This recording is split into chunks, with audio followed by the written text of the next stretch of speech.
Hey everyone, welcome to another episode of Robo Papers. Today we're super happy to have Vincent Liu and Ademi Adenji. Did I preach your name? Adenji? Yeah. Right. Authors from this paper called EgoZero, Robot Learning from Smart Glasses, are here to share about their work. So thanks for coming on the pod. Maybe as a start, Vincent and Ademi, you guys can share a little bit about yourself first. Yes. Yeah, maybe I go first and then Ademi. Yeah, I'm Vincent. I received my bachelor's in math and master's in computer science from Stanford, and I'm not actually affiliated with an academic institution until last summer when Ademi was visiting NYU, and we sort of talked about some cool ideas in robot learning, like scaling up data from human to robots.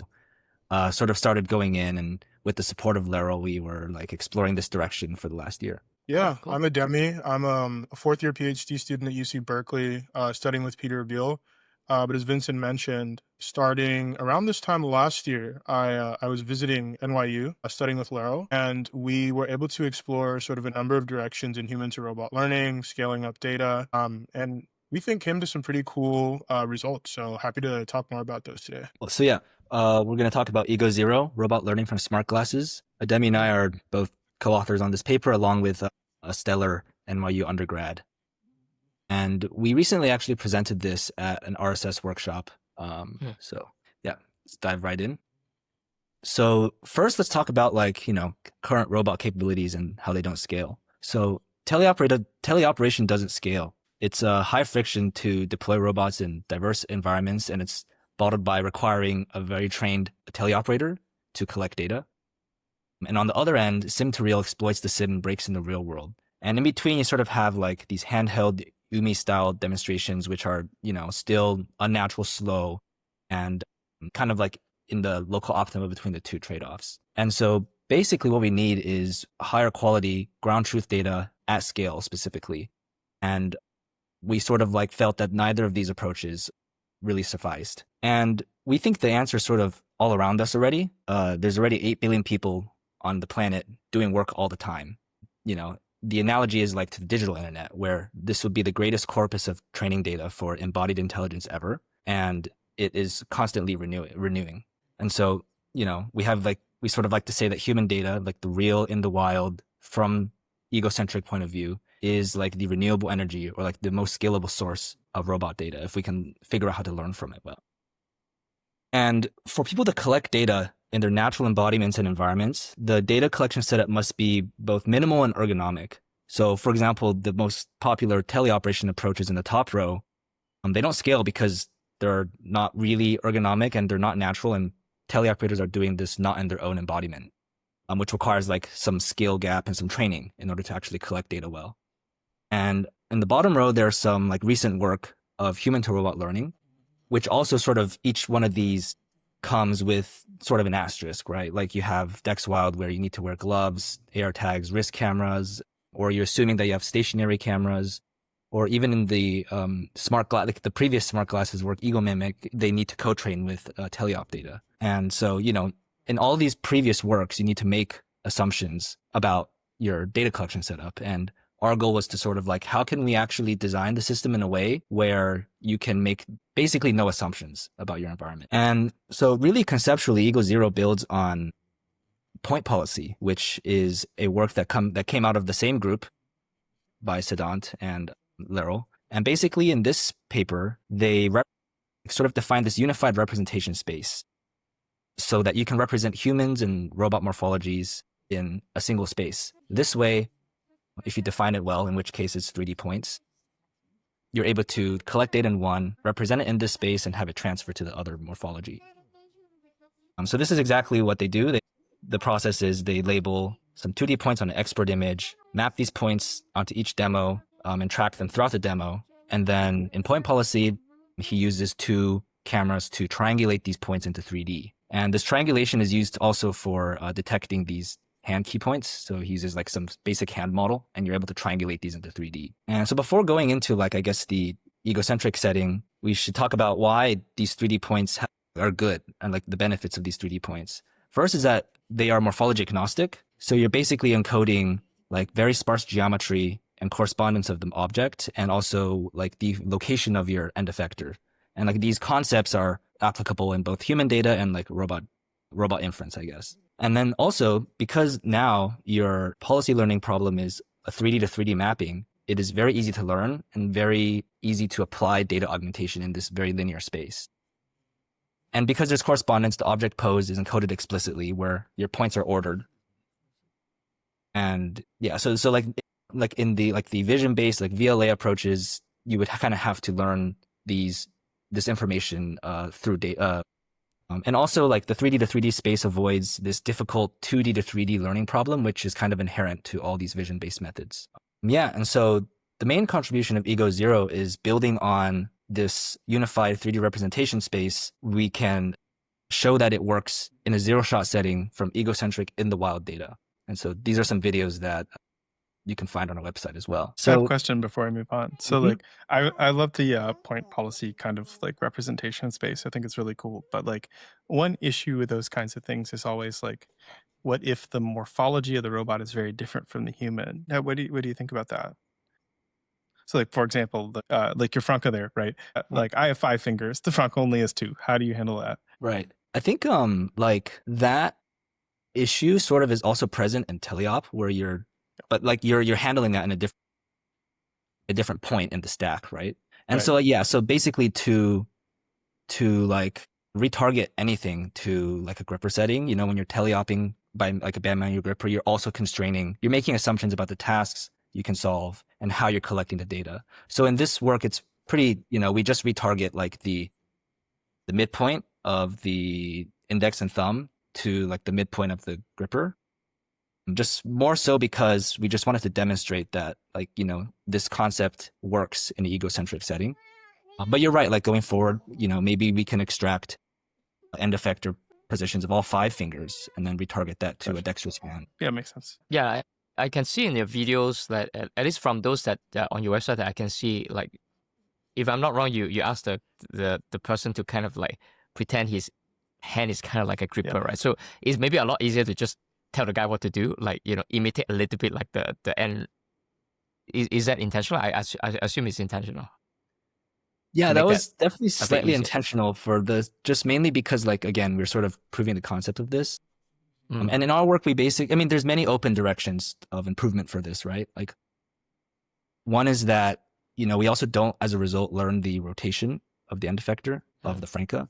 And so therefore, like if you go the extra step, perhaps you can also extract the rotation of your hand based on the hand model.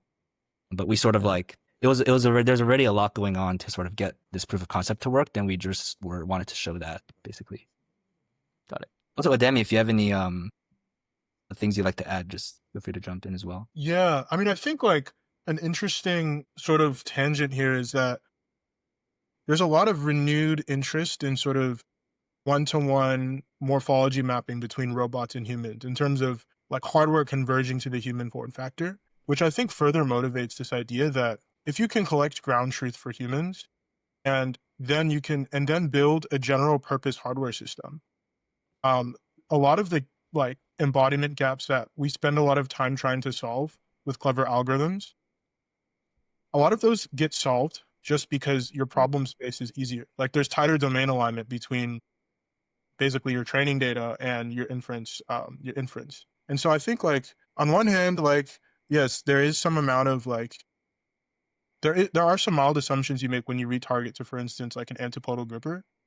But I think like it's also sort of an advantage, and like the upshot is that if you have like a sufficiently sort of high dimensional end effector, you have like the ground truth information already baked into your data because you're operating with like basically your full dexterity. So yeah, it's like a trade-off for sure. Yeah, so your hope would be to go more towards like, so while you're showing these things on the front, two finger Franca gripper, right? Like the hope is that you would be able to apply this to like a much more dexterous humanoid with a lower embodiment gap, and that therefore these issues would be less pronounced, right? Definitely. Okay. Yeah. Yeah. And I think like some of our collaborators at NYU are carrying this direction forward. One angle is like, okay, if you wanted to retarget to the Franca, how would you extract the rotation? How would you retarget thing? How would you like ask all these questions about how you would do the retargeting? But when you actually just move to the dexterous setting, you can just retarget the fingers, and it's relatively simple with like IK these days, right? Yeah, that's fair. But I mean, I guess I don't want to derail this, like, but even when you're doing kinematic retargeting to like the Unitree G1, like that's like toddler size, just something like this. People do this all the time for teleoperation, but like it's so much shorter than like me that I imagine there'd be a gap, but maybe not. It's an interesting question. Yeah, I guess I'll just add one more point. Yeah, I think that's a great point. Like, scale does matter in terms of like literally the size. I think like because so much of what we're looking at is dexterous manipulation. Like, so long as your full body like whole body control works and your whole body IK is working, like as long as the hands I think are the right size, you sort of are already almost there. We actually tried getting this working with the Allegro hand. And the kinematic retargeting there is just super, super complicated because, you know, like you can't do it joint space wise because like the forward kinematics are completely different. And yeah, like sort of that's like I think an exercise in futility. So we moved to the gripper and now hoping like hands are more one-to-one with human hands moving forward in terms of size. Yeah. I also think like there's a benefit here for representing things in 3D in egocentric frame, right? So you're basically what you're asking the policy to do is sort of predict movements of 3D points in a 3D space, you know, and then in inference time you sort of like can arbitrarily, as we show, like sort of put this camera somewhere, and then if the policy is well trained, like you know, it would just be sort of what Ademi's saying, like a full body retargeting there, and hopefully like relatively morphology agnostic. Makes sense. Okay, should I continue here? Yeah. So how do we collect data? Oh yeah. So exactly. So now we sort of get to the meat of the contribution of the paper, which is how do we collect 3D data from smart glasses, specifically the Aria glasses. So the Aria glasses have very good SLAM. You know, it has two visual inertial cameras on the side and RGB fisheye on the left side. And its software package is offline, like a MPS service, basically comes with accurate 6DoF hand poses. And like these are both really accurate, like as we sort of played around with it. However, the downside to the Aria glasses, at least the Gen 1, I've heard the Gen 2 is, you know, is a slightly more amenable to some of these Gen 1 drawbacks. But at least the Gen 1 glasses have minimal FOV overlap between these SLAM cameras, and also no like ground truth way of getting depth. And so, you know, the two like most standard ways to get 3D information is with a triangulation or like with a LiDAR or something, and the Aria glasses did not provide either. And so this is sort of like the main problem we had to overcome. I'm curious, I don't know whether they have ever publicized it, like roughly how much do these cost? Like if you were to get more of these, are these like regular like smart glasses pricing, like a couple $100? Or is it like I don't know whether you're able to share any of this or whether I they personally have no published this idea. before. Oh, okay. Yeah. I mean the Aria glasses are sort of like the research, like the R&D version of like the consumer product, like the Meta, like Ray-Bans, and now like I think they have Oakleys. Yep. They're much more sensor complete than the consumer grade version, so I imagine much more expensive. But I don't have a specific number. Yeah, I would imagine they feel like they'd be expensive though, to be honest. Yeah. I'm surprised though that the Ray-Bans are like a regular pair of Ray-Bans, or maybe Ray-Ban just overpriced in the first place. I think yeah, Right, they might just be slightly expensive in the, I don't know, like 150, I think, just the normal ones. But anyway, I mean, sorry. the Quest to distract. 3 is $300, right? So that's like an upper bound, I would think. But I don't know. I feel like Oh, you think it's up about? I don't know. My guess is that this is depends.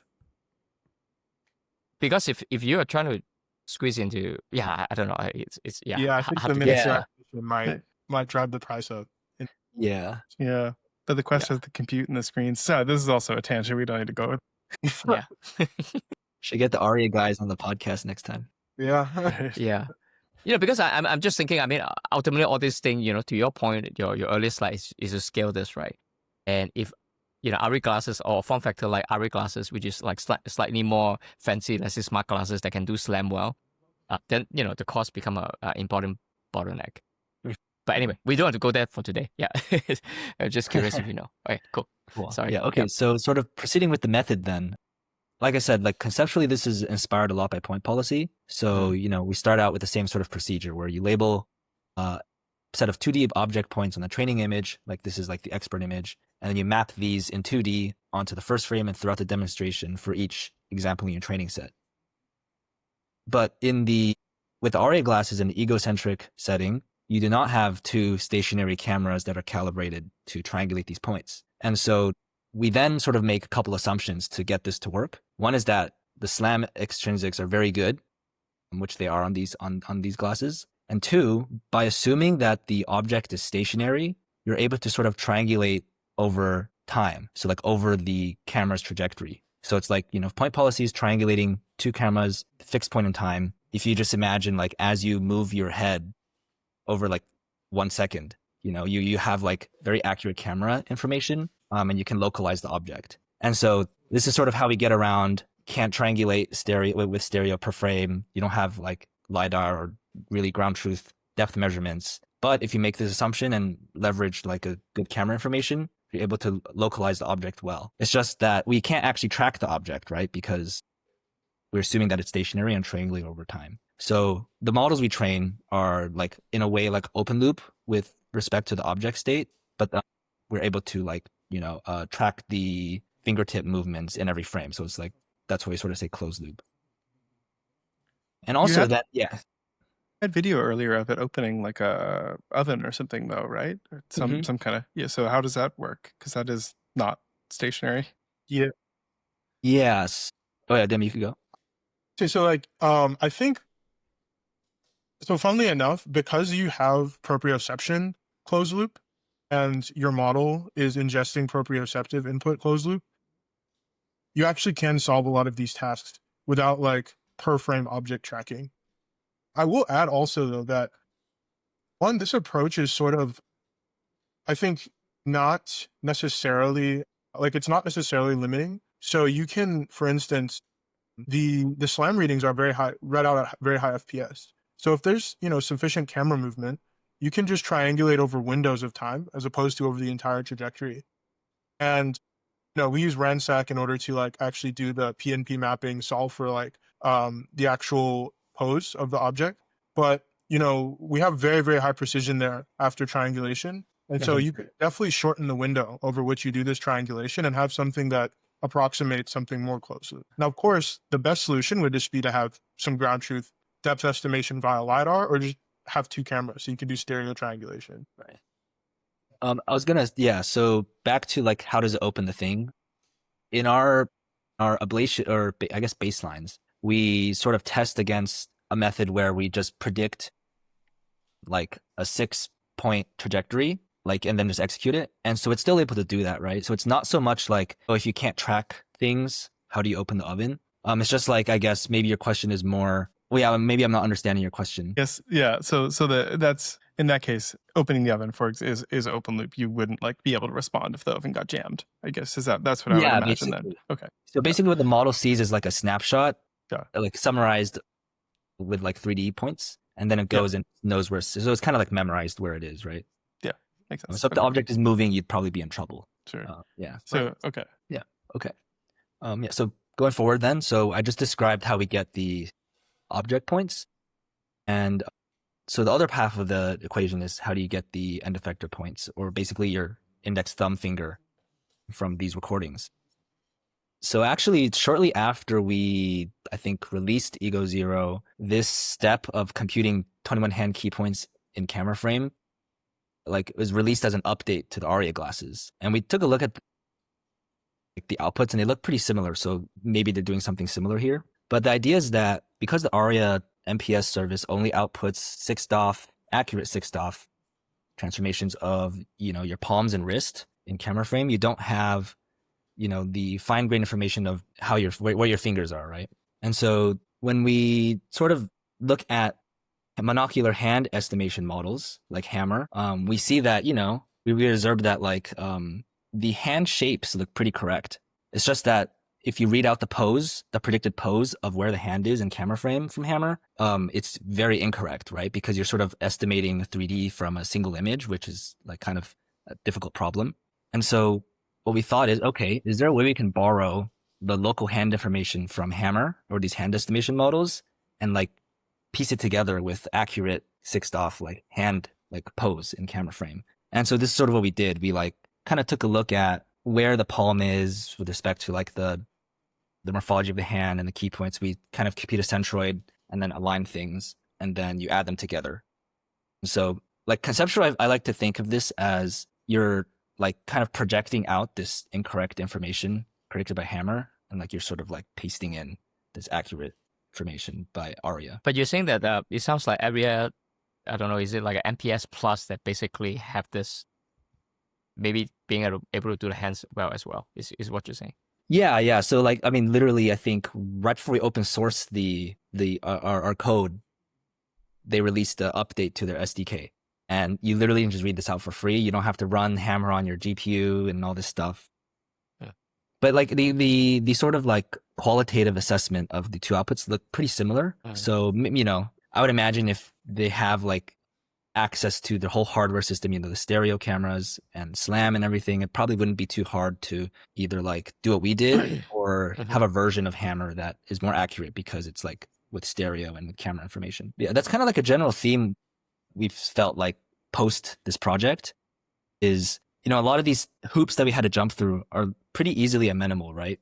Like Aria now offers 21 hand key points for free. All you need to do instead of triangulating over your SLAM trajectory, if you want a fully closed loop setting, you can just attach a LiDAR to it, right? So it's like these solutions are sort of not that fundamental in a way. It's just sort of like to kind of prove this with the current hardware we had to sort of be clever about. Makes sense. And I guess the sort of last like interesting, maybe not too surprising result is that our 3D representations are very interpretable. It's like a very linear mapping space from states to actions. And in training, we sample random 3D transformations and then apply them to entire demonstrations because everything's in 3D. And so here on this plot, the blue area is the distribution of object points, egocentric object points in the training data. And then the gray area is sort of like this distribution that is augmented after sampling all these transformations. And you'll see that the model does very well as long as the inference time points are within this augmented training distribution. And as soon as you sort of get to the edge of its like support volume, it begins to fail, which sort of makes sense. And it also demonstrates that these augmentations are pretty important to be able to generalize from different distances, heights, camera settings.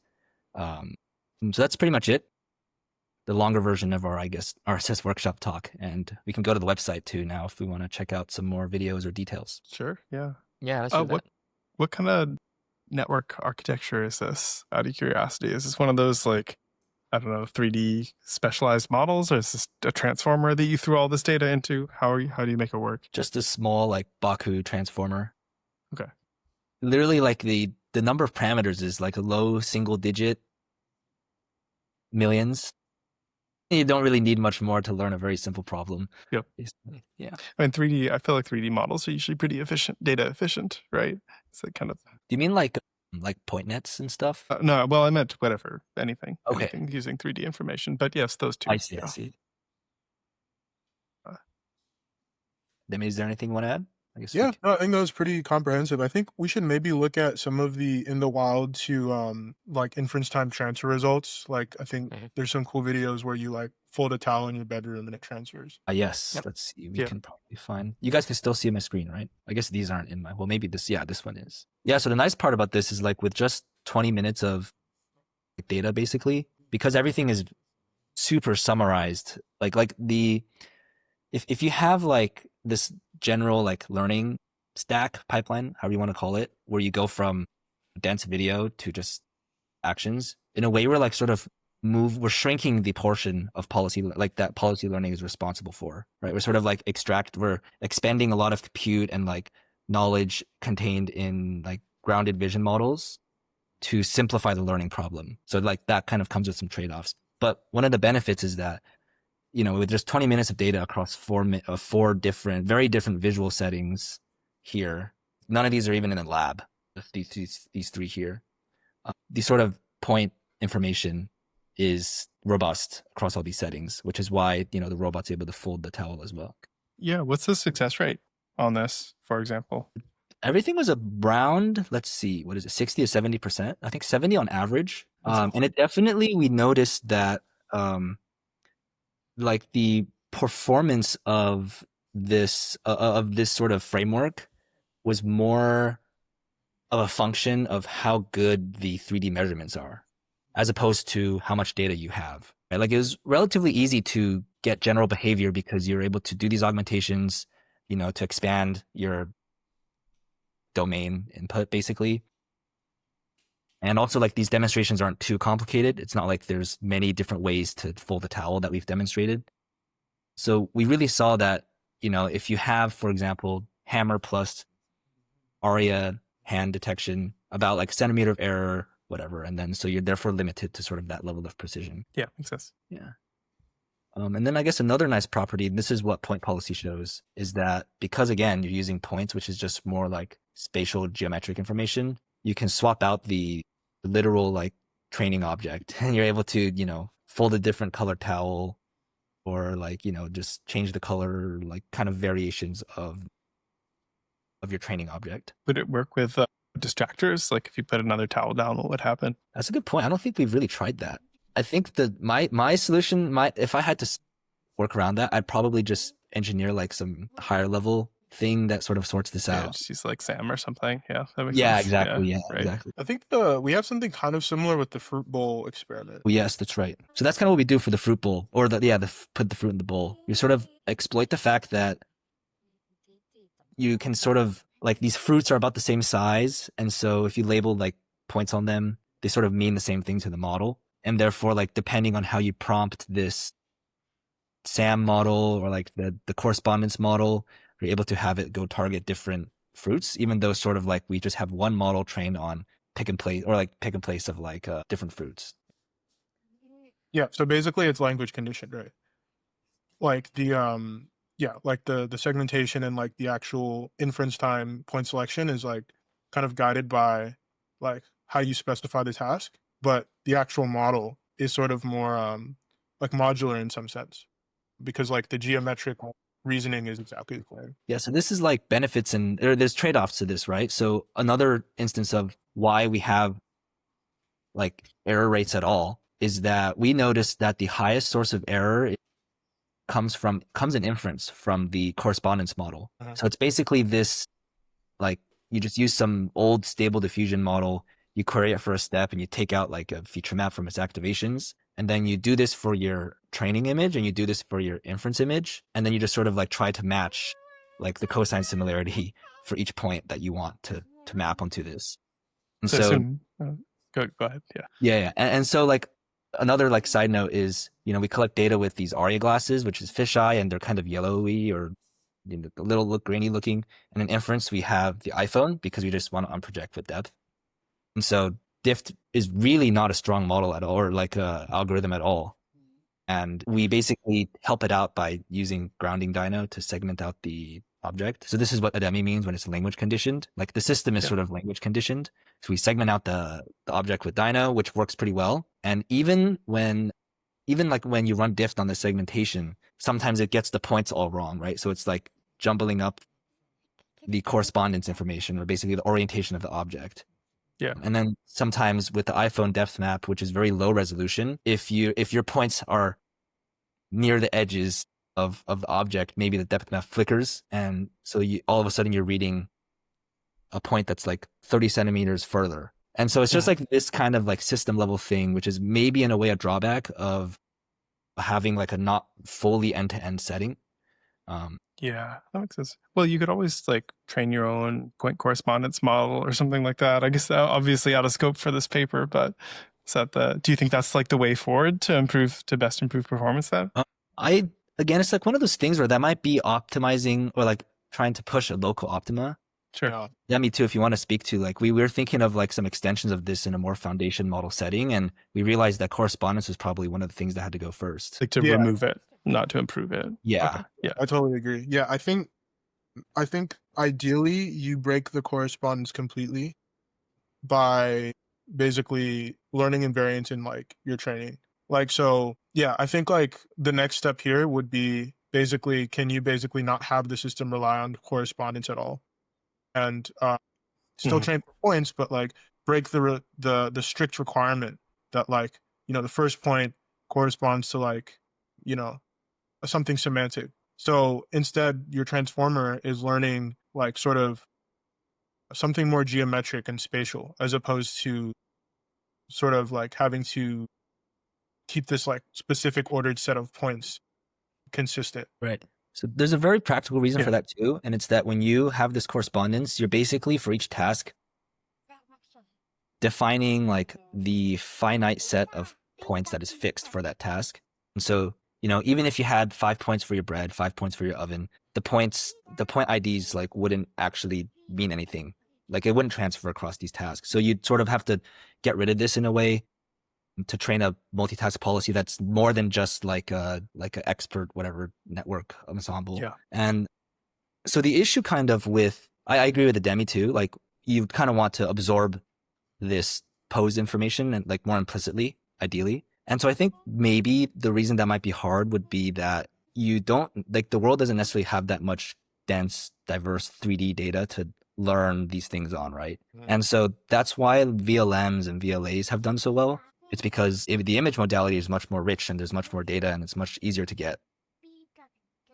But you can't really have like a swap out the images for point clouds and train something at maybe that large of a scale that will actually learn correspondence well. Or at least I feel like it's unclear how much scale you would need to get there.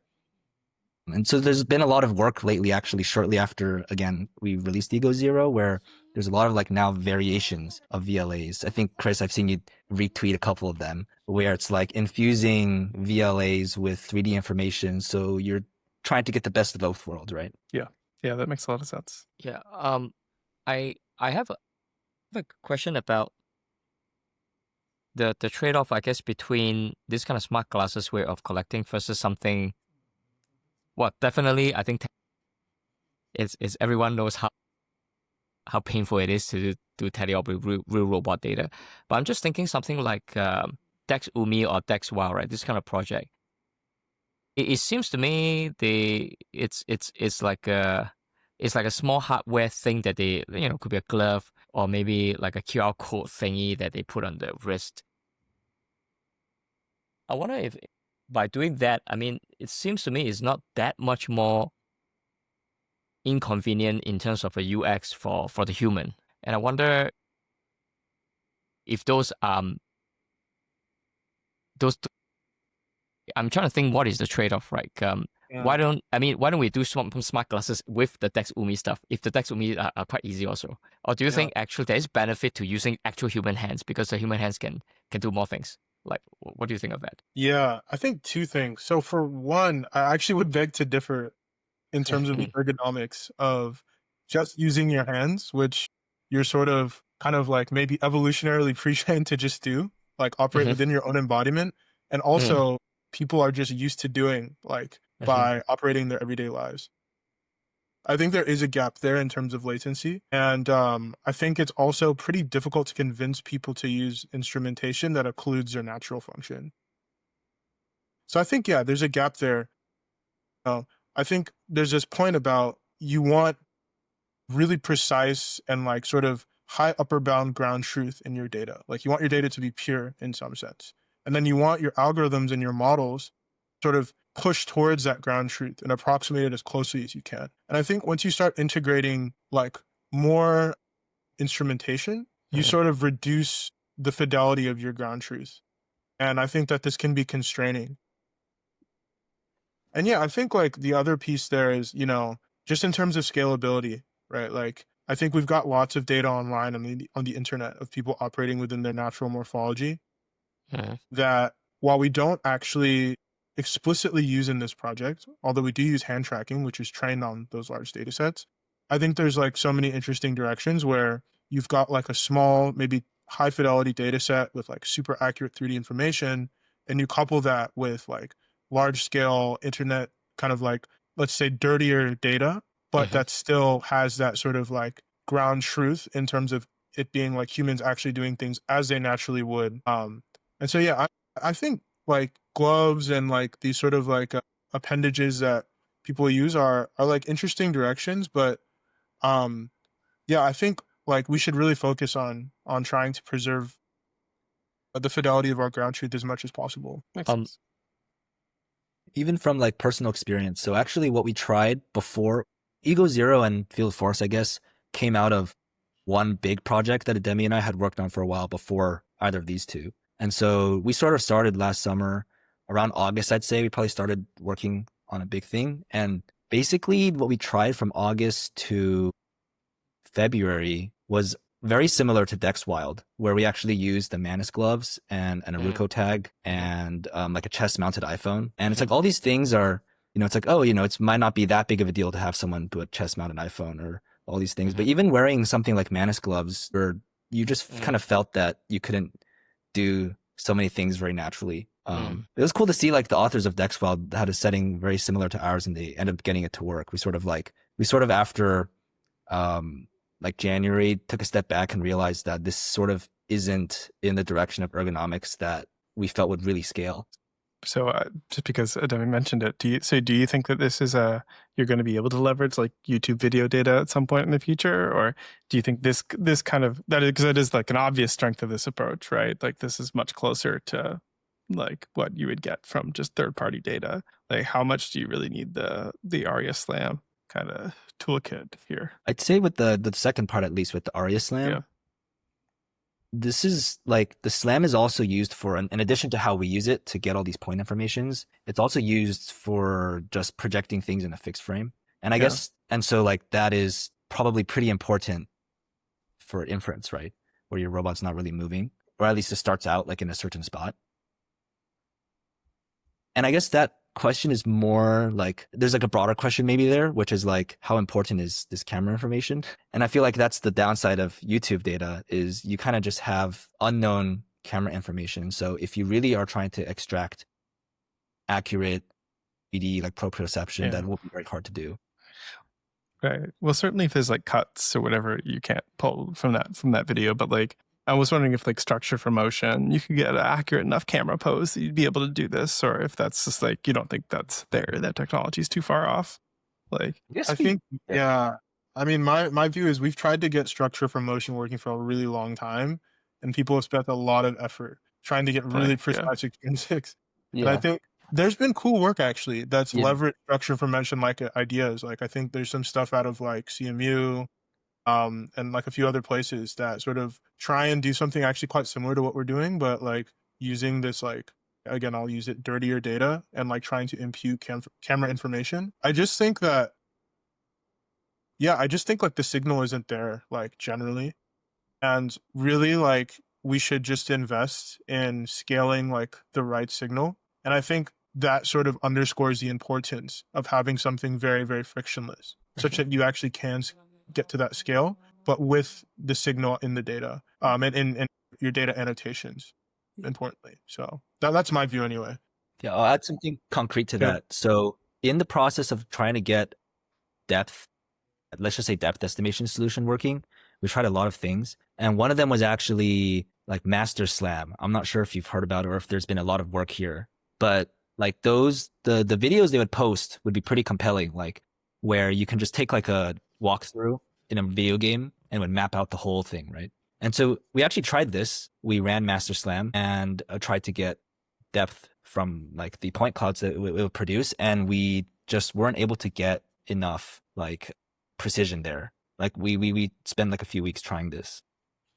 And so like, conceptually I'm like, also like my background before time at NYU was at a 3D startup for a couple years. And so I'm familiar with like all these 3D approaches. And so, I would think that, you can just build like a 3D map from random videos, but like in practice, we've had a hard time doing that. Yeah.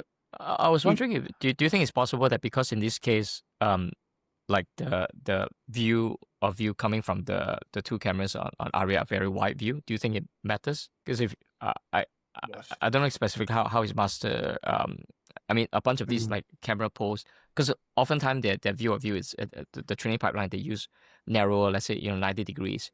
I'm just eyeballing this look pretty wide. I'm guessing it's like close to, I don't know, like 160 degrees maybe. Yeah, they are pretty wide.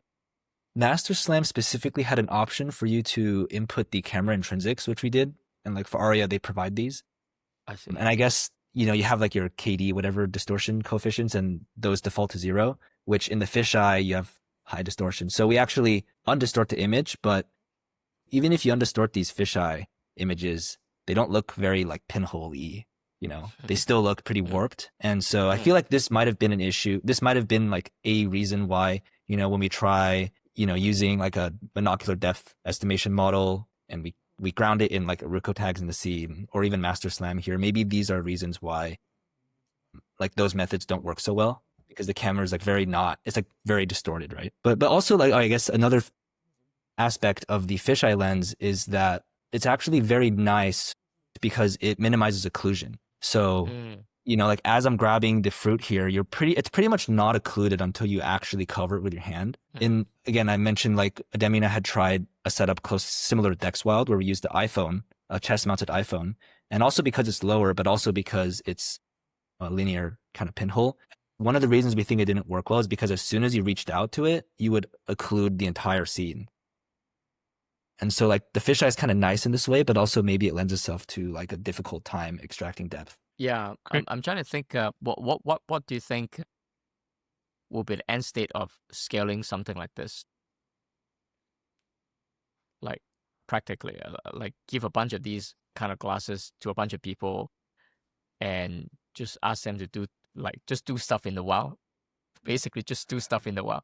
They don't even like, because if it's meant to be so natural anyway. So even if there's sturdier data that come back, but because you probably get so much data, you should be able to get like, you know, good signal data from.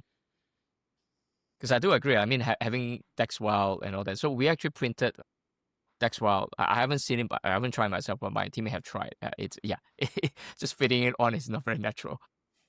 I think the S hand version, like you feel like a robot, right? And definitely there's stuff that you can't do. Way worse than a Manus glove, I would say.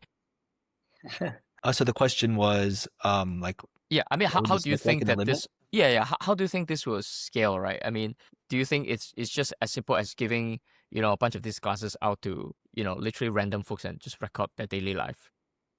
Right. And you take the slam info that you can get from the glasses, and that could be a much better way to scale this compared to Teleop and compared to like DexWild, you know, Dex Umi kind of thing. Yeah, I mean, yeah, I'm happy to take a stab at that. So I think like there's an interesting sort of like margin or like boundary between like what the capabilities of our learning systems are, and then like what are the sort of real world incentive structures and sort of like extrinsic or externals that would lend themselves to generating these data sets, right? So that could be like, for instance, researchers come together and say, we're going to do an open source initiative. We're going to give people lots of these classes. We're going to have like this pooled data set, sort of like what we saw with Teleop.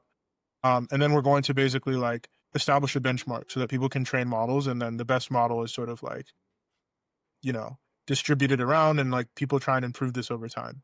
Like, I think that would be great, right? And I think like folks are already working on this today. There's folks at Meta working on this. There's folks like in academia that are actually working on these sorts of things. Right. I think like there's also interesting sort of commercial lenses that you can take on this, where, you know, the ask for someone to wear these glasses is like very low, right? Compared to maybe like more traditional approaches, or even like the last generation of like sort of robots in the world, where they had to be pre-programmed by someone. Someone had to like know how to program a robot to get them to be useful. Now it's, hey, do your normal job or do whatever you were doing before, but wear these glasses. And then like everything else after that is sort of like a data-driven system. So I think like if you can tie data collection to some application, some incentive where, you know, people are maybe going to be able to just do what they normally do and have that data feedback and improve like aspects of what they're already doing via like sort of like robots that are operating in amongst them and learning from them. I think that's also a virtuous sort of data flywheel that you can build, right? And like, you know, your incentives are there are aligned now. Yeah. So I think like there's a lot of different ways you can come at it. But I think like our job as researchers here was to sort of like paint this picture of like what you can do at the limit of ergonomics, and kind of, we're hoping, create more sort of buy-in from the rest of the research community around like this particular form factor for collecting. Got it. I'm curious, like, I mean, I've never tried the Aria glasses. I mean, it does look like there's a big box here. I'm sure the future versions they're going to improve, but like how many hours, like, can you wear it the whole day? Is it like similar to the Ray-Ban kind of glasses? Or they're I still kind want of to heavy? I want to say they ran out of battery after recording after maybe a couple hours. Oh, So I they're see. So that's definitely the not. limitation to the battery. I see. Yeah, I mean, we Okay, recorded sections of data much shorter than that, but I think it was something. It wasn't like a whole day for sure. got it. But it's at least from in terms of ergonomics, it was never a bottleneck. Like you never feel like it's not a wearing VR glasses like a Quest. After half No, an no, hour, no, no, you, no. you need to take it out. Okay, okay, okay. Cool, They cool, actually cool. feel like just normal glasses. They're like a little Oh, that's bulkier. awesome. Like the frames are thicker, but they just feel like normal glasses. That's awesome. Cool. Yeah. I was also gonna add mhm. maybe to Ademi's thing, like emphasis on the alignment of incentives. But I think Mm. like a cool, like one way to do that I guess in between both options that Ademi mentioned would be maybe if there was a world in which glasses were like the intermediate embodiment of AI, and you could wear them and you have like it's like the Ray-Ban thing where you have like assistants in there and stuff. And so while people are wearing them and recording things, like they would also get utility out of them. I think that'd be a pretty difficult, probably cultural trend that you'd have to crack.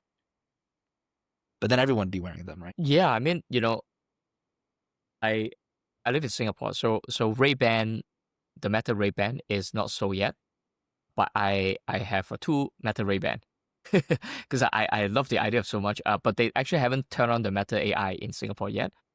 But when I'm in US, I will use it, right? Like it's I find it just so useful to have an assistant, and then have a camera can see what I'm saying, and so I think I mean, whether it's Meta and all this, they will all have some kind of form factor that's basically cameras on the head. So it's just so easy. Like I find it taking off the phone is just too difficult. It's too troublesome. Maybe it's first world problem. The fact that I have a decent phone. But I mean, the ergonomy is just so easy. I just speak and then I ask, and I think having the utility just will get a lot more people to wear these kind of smart glasses. And once society accept, okay, you are just by default turning on the record anyway to let your AI see, so must well just press record and then contribute to a new data set. So I can totally see that kind of future. Yeah. Then maybe you don't even need to incentivize, like pay people to do it. Like, people would just want to have a device on their head for utility, reasons. Possibly. Yeah, possibly. I think the general concept of an ambient artificial intelligence is really sort of exciting, and also there's a lot to think about there too. Like if you're operating within the world, like there's maybe like privacy asterisks around all of these things. Yeah, I think like as far as incentives go, like I think maybe the way to start is to sort of like think about what is like sort of the natural end of like the AI system you would build on top of this sort of data, right? Like so in this case, we're doing like sort of we're moving towards generalist manipulation. That's sort of like the North Star, right? And so, what are maybe who are like stakeholders or people that would benefit from like this sort of data and these sorts of models, right? And then they in turn would be incentivized to collect the data because the outcome or the output of whatever is being built is sort of like is benefiting them already, right? Like I think, and then also there, you're worrying less about privacy because there's like, I guess, a common understanding between the technology user and the technology developer about what are like sort of the parameters of the use of the data, right? So yeah, well, I think the ambient AI direction is maybe like something really cool for the future. I think like there's some like practical maybe roadblocks there. Yeah. In terms of like privacy and other things. Yeah. I'm gonna add to that, like a cool direction would be, if home robots, home humanoids were like even somewhat capable. It's like the cell could be that all you do is put your glasses on, and if you do stuff in your house, your robot will end up learning them from you as well. And so it's like a very nice way to sort of transfer like human intelligence through like this ambient intelligence into like an embodied intelligence. Yeah, I mean, I'm definitely maybe the minority. It's like so I have devices like this, right? Like basically just record what I'm talking and then just transcribe. So I mean, like I said, I got a bunch of Meta Ray-Bans. So but I believe I'm the 1% maybe. My wife thinks it's very creepy, so I don't use it anywhere near her, right? So. And she definitely don't allow me to like film when my kids are around, privacy. Yeah. So even at home, right? So I think there's all these social constraints for sure. I do have a question, like jumping back to the earlier chat about teleop, right? Do you think there's a version of the world where, let's say, okay, something like this, I take your point, okay, maybe this is going to scale way better than something like Dex Umi. How about teleop data though? Like, do you think there will still be a role for like teleop data with real robots to kind of do maybe the last mile, maybe co-training? Yeah, I guess I have a view on this, and then maybe Vincent, you also have a view. So I guess my perspective is ultimately, in order to get, I think, superhuman embodied AI and really the capabilities that I think we all dream about, like, and we see in sci-fi, I really think you want autonomous real world learning. I think the sort of like learning, I think for me, in terms of like the research I've done, is, exploration is a key problem in AI. And, a lot of our reinforcement learning algorithms are sort of built around the assumption that our exploration algorithms are somewhat efficient and we can get sort of like data that's surprising, or it's sort of there's high bits of information to learn from. I think like once we can get into the regime where we have some sort of prior or inductive bias around how to operate in a very basic way in the world, I think we then want to be looking towards autonomous learning in order to like push the manifold of manipulation and hopefully have robots begin to even exceed our own capabilities. So I guess to answer your question directly, like I think like I'm like less sort of like the big question in my mind is not, okay, like, are we going to be teleoping robots like once they're deployed, but how can we get into the regime where robots can basically just operate with their own intelligence and be curious about things the way humans are and begin to autonomously develop sensory motor capabilities? I think that's sort of like the end game here that I'm like most excited about. Yeah, I generally agree. I think like I agree with that sort of breakdown of there being like this bottleneck, which is chicken and the egg problem, which is how can robots efficiently collect and explore on their own, or collect data and explore on their own. And I think I actually had read one of Chris's Substack posts, and I kind of agree with this, which is like it's not necessarily is it human data or sim data or teleop data. Like there's probably efficiency gains that like each of these possesses. And I guess for our perspective, it's like how far can you get with just human data? And, because that sort of has some nice properties here. And so for the second part, after you're able to get like this very good base model, I like largely I like largely agree with the idea that, okay, then your robots are autonomous enough to go like explore and learn on their own.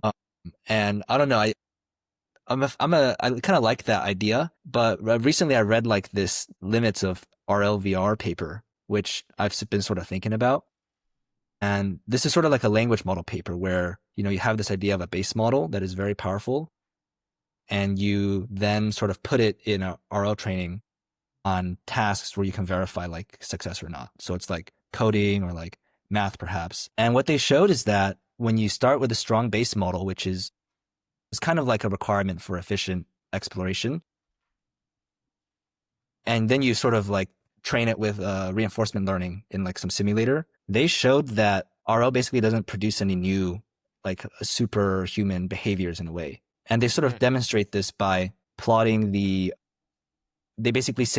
increase the pass-at-k of these base models. So basically, if you just let the base model retry like 100 times, it ends up performing in many cases better than the RL trained model.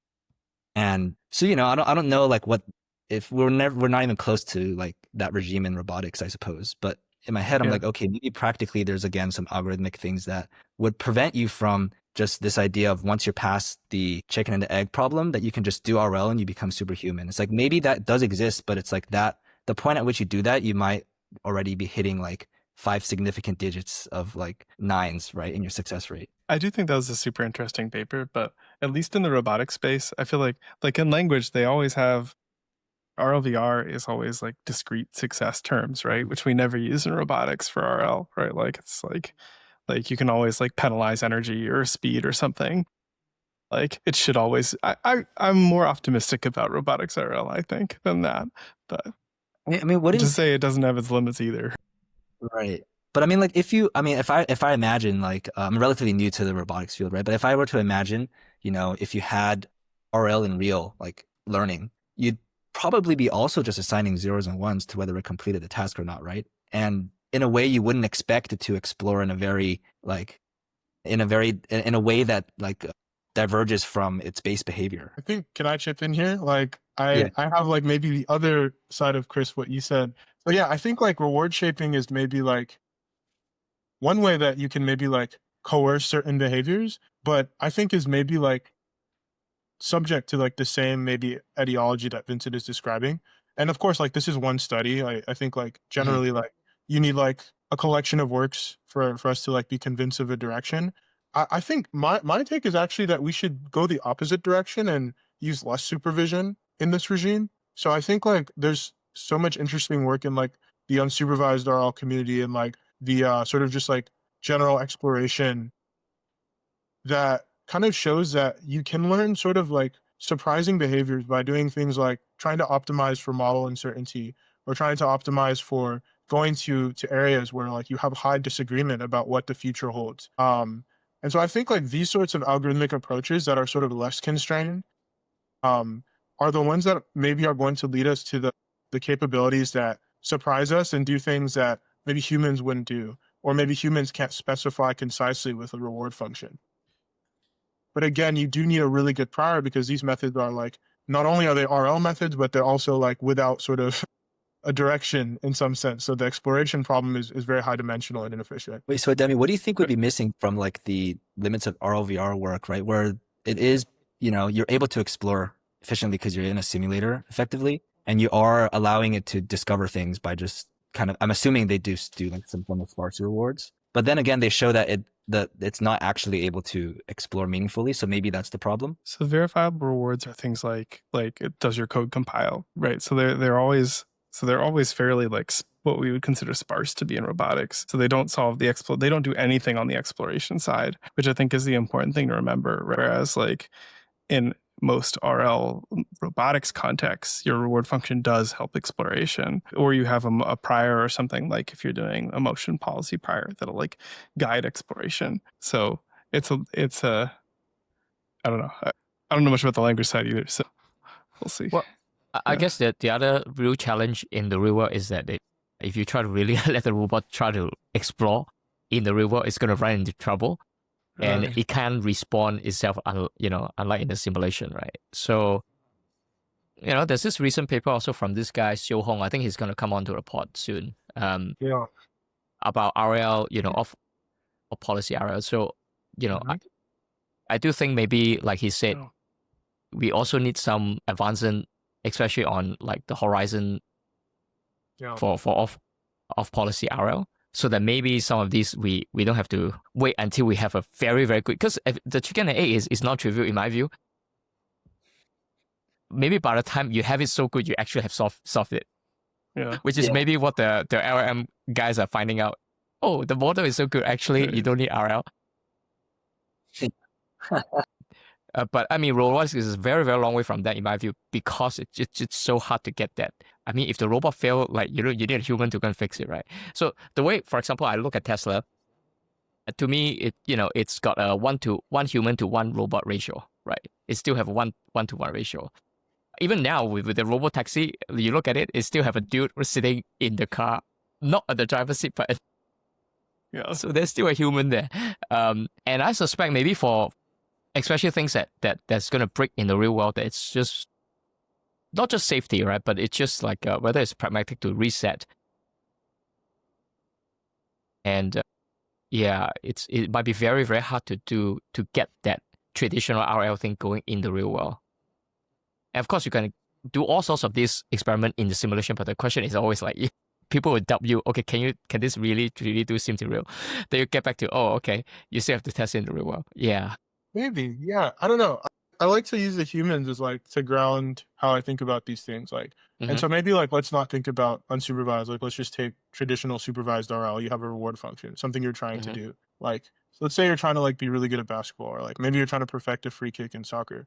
Like there's maybe few people that are very, very good at free kicks, like that can score every time or like close to every time, right?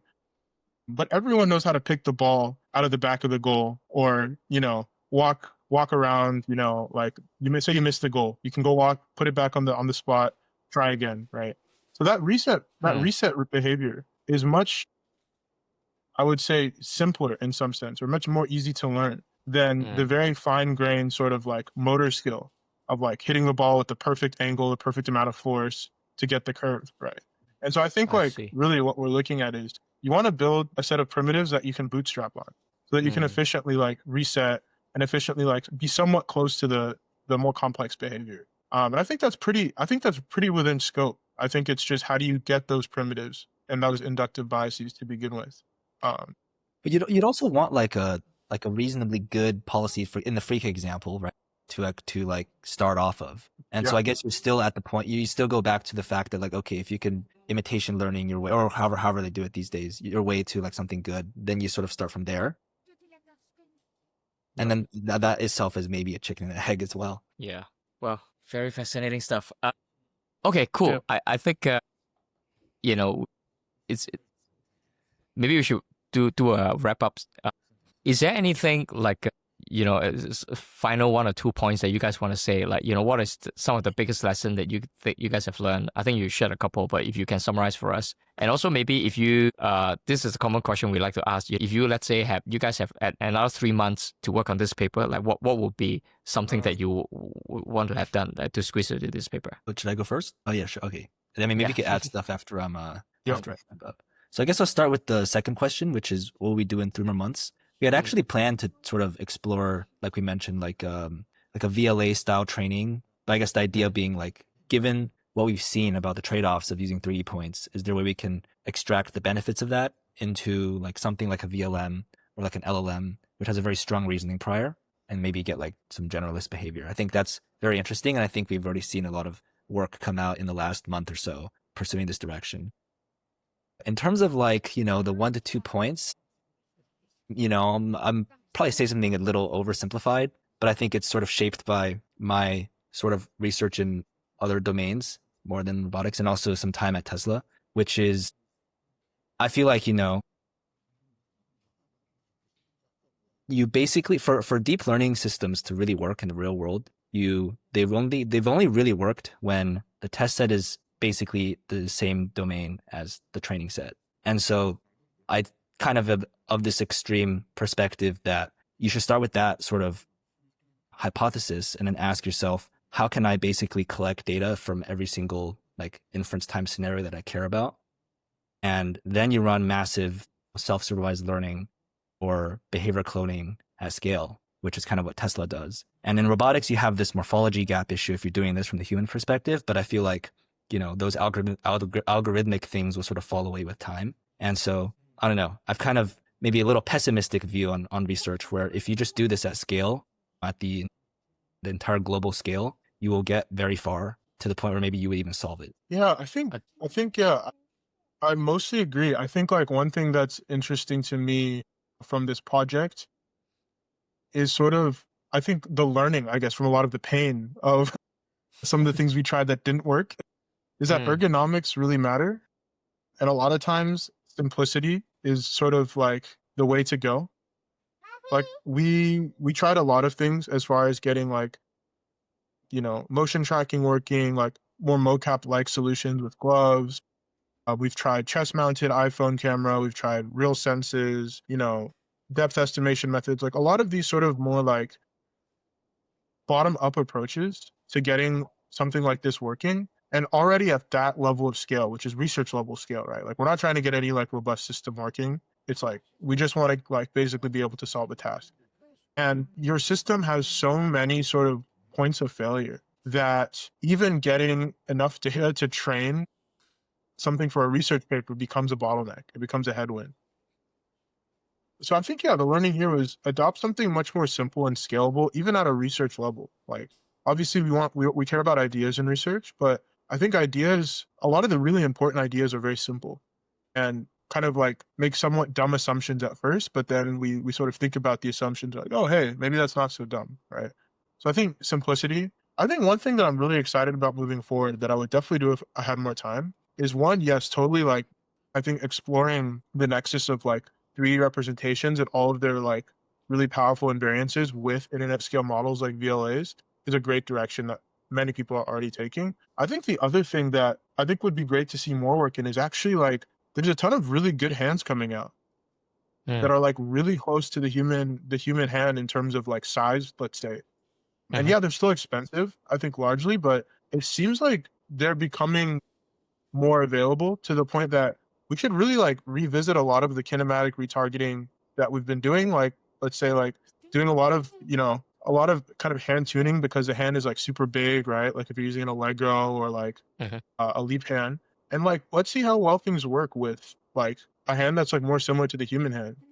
There's a project out of Leryl's group called Ruka, which basically like a few students basically built an anthropomorphic like hand that's like pretty close to the average hand size of a human, and showed like you can do these like it's tendon driven, so you have to do some learning to actually do like your inverse kinematics. But I think like just having something more one-to-one opens up so many more possibilities from learning from humans and doing things much more with much more dexterity. And so I think there's ongoing works in Leryl's group, and I think like I think maybe we should really try and like see how far we can get with dexterity with better hardware. If you haven't seen it, you should check out the Sharpa hand, which should be That's on sale exactly later what this I was- year. I was 35 to 50K. That thing is Yeah, amazing. A really that's- good piece of hardware. Exactly. Yeah, Seen it was some dealing demos. cards away. Yeah, it was dealing cards away. It was crazy. Yeah, it's pretty insane. Okay, cool. So I think maybe one final question for you guys. Like, is there any papers that you come across recently that that kind of blew your mind, or you want to give a shout out to, so that people listening to this can also maybe read those papers? Let's say. Or so we can invite them on later. I mean, you mentioned Sohong. I think you mentioned Sohong. Yeah, that's right. Talking about like effective horizon reduction. Yep. Horizon reduction. Yeah, I think his line of work is super compelling in this direction. Like really doing a thorough study of what are the limitations of RL and sort of like revisiting these things in a really principled way. With a ton of experiments and like really good theory. I think I'm like really looking forward to having him on if that's coming up. Now, Vincent. Yeah, not so much for me, at least not off the top of my head. Sorry. Yeah. Okay. It's all good. All good. Yeah. Yeah, it's all good, man. Anyway, Well, thank you guys for again. coming on. Thank you This guys was a lot for of fun. coming up. Yeah, thanks for Good having us. discussion. For Yeah, having us. It's fun. yeah, it's definitely a All great right. discussion. All right, Chris, what did you learn? Yeah, I thought it was really interesting work. So we learned about how you can just use your hands to give demonstrations for robots. It seems like a really nice scalable way of getting robot data collection to work. Yeah, lots of. It's nice to hear about how you need to like keep it simple, make things work well. Yeah, make things work well for users. What did you think? Yeah, I think like Ademi's point about like just keeping, I think when he says keep things simple, meaning keeping it simple ergonomically for the human. Yeah. Because we're in a phase where we just need to bootstrap learning from humans, like for the robots to even start to work. Yeah. And be somewhat autonomous, so they can start to learn on their own. And so you really want to kind of like it's the same line of like thinking with projects like Umi, Dex Umi, Dex Wow, and this is like to the other extreme, right? You basically nothing, just your classes and just click record and that's it. And so I can totally see it being also very very diverse set, and also the scale that you can collect is going to be way more. I mean, in theory, the simpler it is. So yeah, especially if this hardware keep going down in price, then a lot more people will just have it, and so I think that helps a lot. Are you familiar with Ego 40 and Ego Kitchen? Yeah. Yeah. Maybe I should have asked them just now, but I imagine it's along the same kind of like angle, trying to Yeah. I mean, yeah, that's true. But honestly, the other thing is like a lot of that data, like if it's not collected for robots, it's like so far I think those haven't been quite as useful. It's been my impression, but like interesting. When you say collected for robots, you literally mean maybe being very specific to the human. Okay, the way you do it Yeah. like make Well, sure you show your head and do it like that, like yeah, like a lot of the Ego 4D videos, for example, like if it's a person performing a task at person speeds, right? Like the cameras. This is also earlier versions of Aria, right? So like the cameras would blur and you wouldn't be able to see like what was going on, and like all the features would get washed out. This is like, yeah, there's still like a lot of ways to go, I think, as far as video models to before we can get that kind of stuff to work well. Yeah. Yeah. But I suppose having hardware like built in that can really help you with the Yeah. slam. So bare Yeah. minimum, you have decent camera pose. yeah, exactly. I think that already helps. So you're not always just relying on computer vision, because I can imagine you just shake your head like that, and then the whole image is just like almost not usable. It's just like blurry images. Yeah. Whereas if you have a very decent IMU here, maybe you can recover that a lot more. Yeah. But I'll be keen to see if there are more papers along this line. Let's bring them. Bring them on. Yeah, because it sounds like these guys are gonna do things in as a company now. So maybe I don't know whether they will still We'll see. publish. But, Maybe. At least, yeah. we'll see. There's lots of Yeah. there's lots of exciting stuff happening in that world right now. Yeah. Very cool. Yeah, for sure. All right, cool. All right, I Awesome. guess until the next one. Yeah. All See you right, next time. Bye. chat soon.